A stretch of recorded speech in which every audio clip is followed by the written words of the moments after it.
most contagious diseases we know. Just one person is likely to infect between 12 and 18 people. That number is called a disease's basic reproduction number, or R0. Scientists use it to describe how contagious a disease is.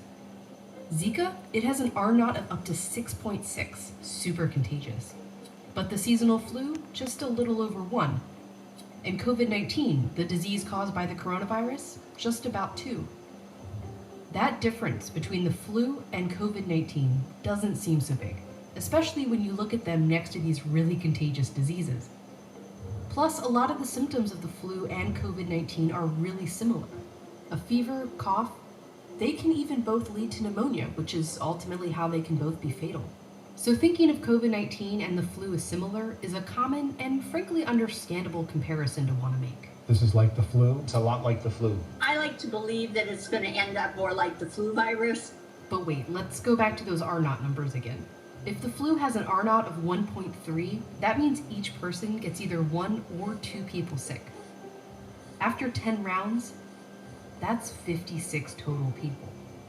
And if we run the model with COVID-19's R0 at 2, if one person with it gets 2 people sick who get 2 people sick, after 10 rounds, that's more than 2,000 people. This does not happen with the flu, because COVID-19 is very different, and understanding how is crucial to understanding how dangerous it really is, and why we have to take it so seriously. When we start to look for that comparison to the flu, we almost calm ourselves down. But unfortunately, that's not quite the right reaction either. Every year, the seasonal flu kills as many as 60,000 Americans. As of late March, COVID-19 has killed about 34,000 across the whole world. But scientists expect that number to go up, way up. Tens of thousands of people a year die of the flu. But we haven't had this for a year yet. We've only had this for a few months. The trouble is coming, and we can predict it, and we can see what's coming, at least to a certain extent. The first really big difference between COVID-19 and the flu is how long it takes you to feel sick. From the moment you're infected with COVID-19, it usually takes 5 days before you start to feel symptoms. But it can take as long as 12 or even 14 days. This is the incubation period, the time between when you catch it and when you first realize you're sick. And scientists think you could be contagious during most of this period. The flu, by comparison, has an average incubation period of just 2 days. You get sick, and pretty soon you feel sick, and you know you're contagious. This is what we're used to. But COVID-19 flips that around. You can be contagious and spreading it around for several days and up to 2 weeks before it even occurs to you that you're sick. And that leads to the next big difference. No human immune system had seen this virus before. Nobody has a natural immunity to it. In flu season, there's always a number of people in the population who are already immune to the flu. That can be because they got their flu shot, or maybe they've already had that flu strain. And that limits the spread of the virus. When one person is contagious with the flu, they can only spread it to people who aren't immune, who can only spread it to other people who aren't immune. That's why scientists and doctors urge us to get our flu shot every year. If enough people have immunity, they can kind of shield the virus from reaching others. The more immunized people, the more they can protect those that are susceptible to the virus. But COVID-19 is brand new. None of us have had it before, and there's no vaccine, which means nearly everyone on the planet is susceptible. So when a contagious person, who may not even know they're infected, comes into contact with others, it can spread like wildfire.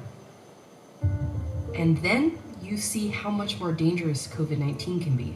Only 2% of people with the flu need to be hospitalized, but 20 to even 30% of people who test positive for COVID-19 do. And we're still learning about COVID-19's fatality rate, but scientists think it's somewhere between 1 and 3%. But the flu's rate is even lower, 0.1%. And that's a disease that can kill 60,000 people a year in the US alone.